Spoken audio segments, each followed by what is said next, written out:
नमस्कार। रेडियो रिमझिम से प्रस्तुत है स्थानीय हालचाल। पहले मुख्य हालचाल। माझा के धर्म परसा में हुआ पुलिस पोस्ट का उद्घाटन, डीएम एसपी रहे मौजूद। मारपीट में घायल वृद्ध की इलाज के दौरान हो गई मौत, पुलिस जांच में जुटी।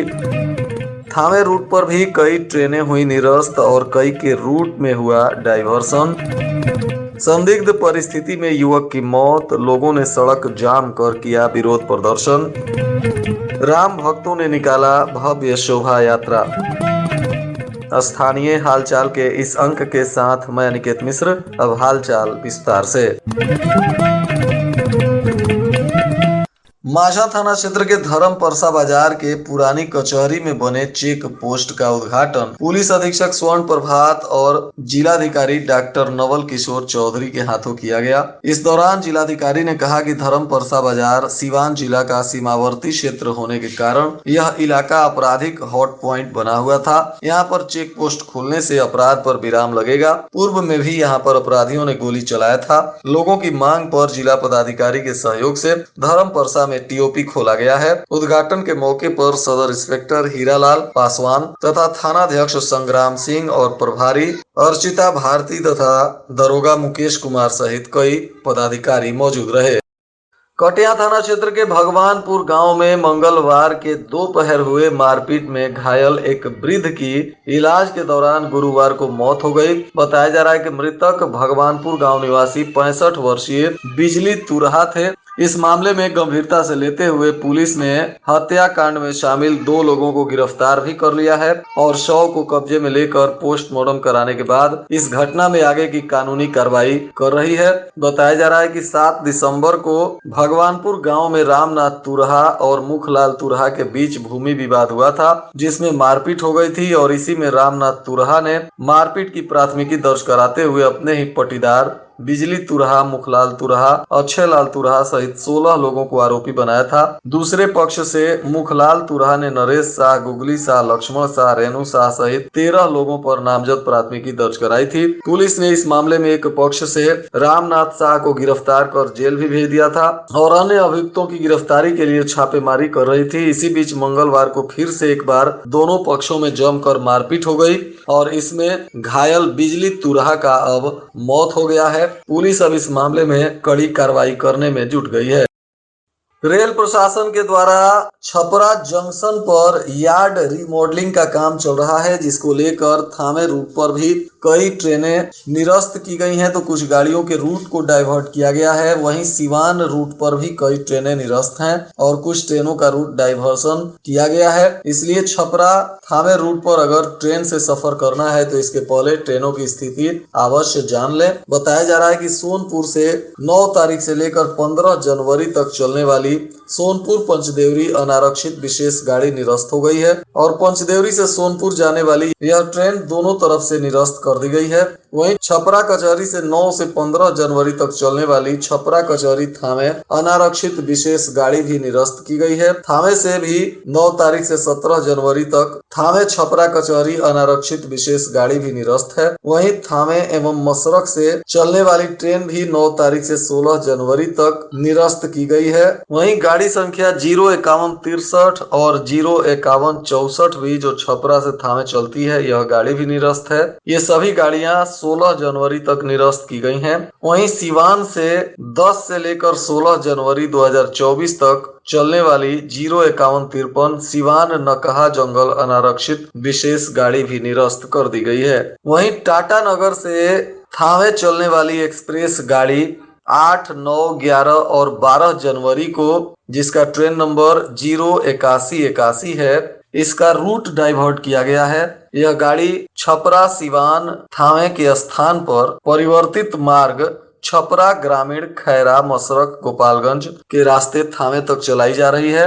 यानी थावे से चलकर टाटा नगर जाने वाली जो अप डाउन गाड़ियां हैं, यह 14 जनवरी तक सिवान के बजाय मसरख मढ़ौरा होकर डायरेक्ट छपरा ग्रामीण से निकलकर सोनपुर होकर यह ट्रेन टाटा नगर को जाएगी। वहीं हावड़ा से चलने वाली 8 से लेकर 13 जनवरी तक 13019 हावड़ा काठगोदाम एक्सप्रेस अपने निर्धारित मार्ग मुजफ्फरपुर छपरा ग्रामीण गोरखपुर के स्थान पर परिवर्तित मार्ग छपरा ग्रामीण खैरा थावे सिवान गोरखपुर के रास्ते चलाई जाएगी। गोरखपुर कोलकाता एक्सप्रेस भी गोरखपुर मऊ भटनी बलिया छपरा के रास्ते नहीं चलेगी, बल्कि 13 जनवरी को इस ट्रेन का भी मार्ग परिवर्तित कर दिया गया है। यह भी थावे कप्तानगंज और छपरा ग्रामीण के रास्ते चलाई जाएगी।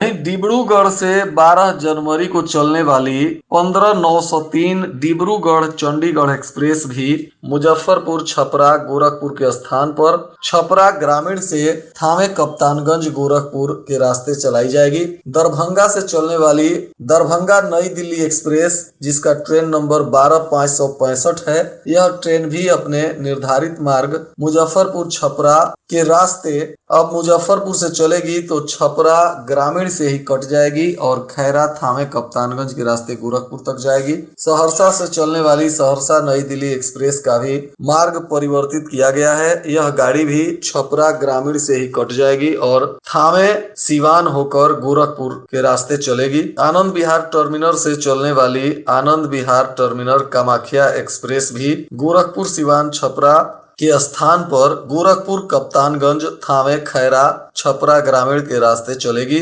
नाहर लागुन ट्रेन भी 9 जनवरी को नाहर लागुन से आनंद विहार तक जाती है। यह गाड़ी, जिसका ट्रेन नंबर 22411 है, यह ट्रेन भी अब छपरा ग्रामीण से निकलकर मसरख मढ़ौरा के रास्ते थावे आएगी और यहां से सिवान जाकर फिर से यह गोरखपुर के लिए निकल जाएगी। इन सभी ट्रेनों का मार्ग परिवर्तित किया गया है, इसलिए इन ट्रेनों से अगर आपको यात्रा करनी है तो पहले इसकी विस्तृत जानकारी लेकर ही घर से निकलें।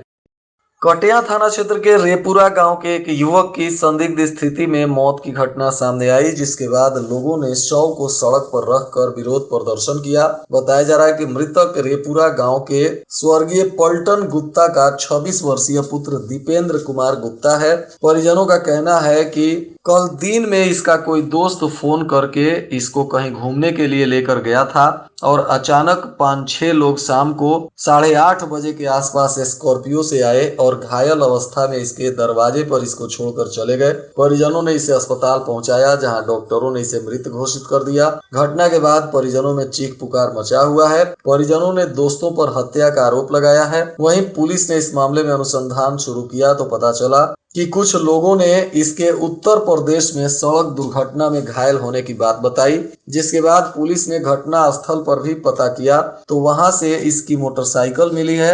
जिसके बाद पुलिस ने कहा कि इस मामले में मृतक का जब पोस्टमार्टम रिपोर्ट आएगा तभी स्पष्ट जानकारी हो पाएगी कि हत्या है या इसका सड़क दुर्घटना में मौत हुआ है। वहीं इसकी मृत्यु से दुखी परिजनों ने सड़क जाम कर विरोध प्रदर्शन शुरू कर दिया, जिसके बाद भारी संख्या में पहुंचे पुलिस बल के लोगों ने किसी तरह समझा बुझाकर मामले को शांत कराया और शव को पोस्टमार्टम के लिए सदर अस्पताल भेज दिया। वहीं कुचायकोट के गोपालपुर थाना क्षेत्र के शंकरा मोड़ स्थित हनुमान मंदिर के प्रांगण से राम भक्तों के द्वारा भगवान राम, सीता तथा लक्ष्मण की भव्य शोभा यात्रा निकाली गई। वहीं राम लला के प्राण प्रतिष्ठा के विषय में भी लोगों को जागरूक किया गया। साथ ही शोभा यात्रा में सैकड़ों की संख्या में पुरुष, महिलाएं और बच्चों ने हिस्सा लिया। शोभा यात्रा को सफल बनाने में अपनी भूमिका निभाई। राम, सीता, लक्ष्मण की झांकी को लेकर लोगों ने जय घोष करते हुए भव्य शोभा यात्रा में हिस्सा लिया। जिले के सभी डीलर अपनी 8 सूत्री मांगों को लेकर हड़ताल पर चल रहे हैं, जिसके वजह से लोगों को राशन नहीं मिल रही है। लोगों को राशन मिलना बंद हो गया है। बताया जा रहा है कि फेयर प्राइस डीलर एसोसिएशन के आह्वान पर 8 सूत्री मांगों के समर्थन में चौथे दिन भी डीलरों ने अपने दुकानों का ताला बंद कर सरकार के विरुद्ध विरोध प्रदर्शन किया है। बिशंभरपुर पुलिस ने काला मटिहिनिया बांध के पास एक मोटरसाइकिल पे सवार दो लोगों को 45 पीस टेट्रा पैक शराब के साथ गिरफ्तार किया है। बताया जा रहा है कि पुलिस ने वाहन जांच करते समय इन्हें पकड़ लिया और दोनों किशोरों से पूछताछ करते हुए इन्हें संबंधित न्यायालय में भेजा गया है। चूंकि दोनों नाबालिग हैं, इसलिए पुलिस ने इनकी पहचान को गुप्त रखा है।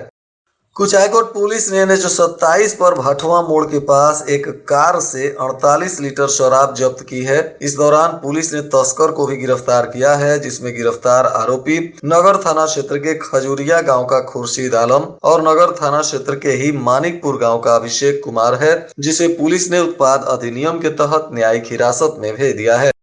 थावे पुलिस ने शराब के नशे में हंगामा करने वाले एक आरोपी को गिरफ्तार किया है, जो नगर थाना क्षेत्र के हरबासा गांव का रहने वाला राम भजन यादव है। पुलिस ने इसे उत्पाद अधिनियम के तहत न्यायिक हिरासत में भेज दिया। कटिया के चकिया गांव में बुधवार की रात्रि एक गुमटी में आग लगने से काफी सामान जलकर राख हो गया। पीड़ित पड़रिया पंचायत के रहने वाले चकिया गांव निवासी रामदेव चौबे ने इसकी जानकारी प्रशासन को दी है। प्रशासन मामले की तफ्तीश भी कर रहा है। पंचदेवरी के ब्रह्मचौरा खेल मैदान में आयोजित क्रिकेट टूर्नामेंट का तीसरा लीग मैच सिकटिया बनाम महुआ के बीच खेला गया, जिसमें सिकटिया की टीम ने 30 रन से महुआ को करारी शिकस्त देकर अपना स्थान सेमीफाइनल के लिए पक्का कर लिया। मैच का उद्घाटन सिकटिया के BDC राघव मदेसिया ने खिलाड़ियों से परिचय प्राप्त कर किया। पंचदेवरी में बालिका शिक्षा का अलख ज्योति एवं दलित समाज के उत्थान को लेकर अपना सर्वस्व जीवन अर्पित कर देने वाली माता सावित्रीबाई फूले की जयंती समारोह मनाई गई। इस दौरान इसका आयोजन माली मालाकार कल्याण समिति के द्वारा किया गया। वक्ताओं ने उनके जीवन से शिक्षा लेकर आगे बढ़ने का संकल्प लिया, तो वहीं उनके जीवन पर चर्चाएं करते हुए लोगों को भी वहां जानकारियां दी गई। गोपालगंज के सांसद डॉक्टर आलोक कुमार सोमन ने अपने आवास पर जनता दरबार लगाकर लोगों की समस्याओं को सुना और निष्पादन के लिए संबंधित विभाग के पदाधिकारियों से बातचीत की। इस दौरान विभिन्न प्रखंडों से आए लोगों ने अपनी समस्याओं से सांसद को अवगत कराया। ज्यादातर मामले प्रधानमंत्री मुख्यमंत्री चिकित्सा सहायता को लेकर इलाज कराने, एम्स PGI लखनऊ में दिखाने के लिए, आधार कार्ड और पैन कार्ड बनवाने के लिए आए हुए थे। वहीं विदेश में फंसे हुए कुछ लोगों की समस्याएं भी आईं, जिसके निष्पादन को लेकर उन्होंने संबंधित पदाधिकारियों से बातचीत की है। और आज के मौसम का तापमान गोपालगंज में न्यूनतम 11 डिग्री सेल्सियस और अधिकतम 21 डिग्री सेल्सियस रहने की संभावना है। अंत में मुख्य हालचाल एक बार फिर। माझा के धर्म परसा में हुआ पुलिस पोस्ट का उद्घाटन, DM SP रहे मौजूद। मारपीट में घायल वृद्ध की इलाज के दौरान हो गई मौत, पुलिस जांच में जुटी। थावे रूट पर भी कई ट्रेनें हुई निरस्त और कई के रूट में हुआ डाइवर्सन। संदिग्ध परिस्थिति में युवक की मौत, लोगों ने सड़क जाम कर किया विरोध प्रदर्शन। राम भक्तों ने निकाला भव्य शोभा यात्रा। इसके साथ ही रेडियो रिमझिम से प्रसारित स्थानीय हालचाल का यह अंक समाप्त हुआ। नमस्कार।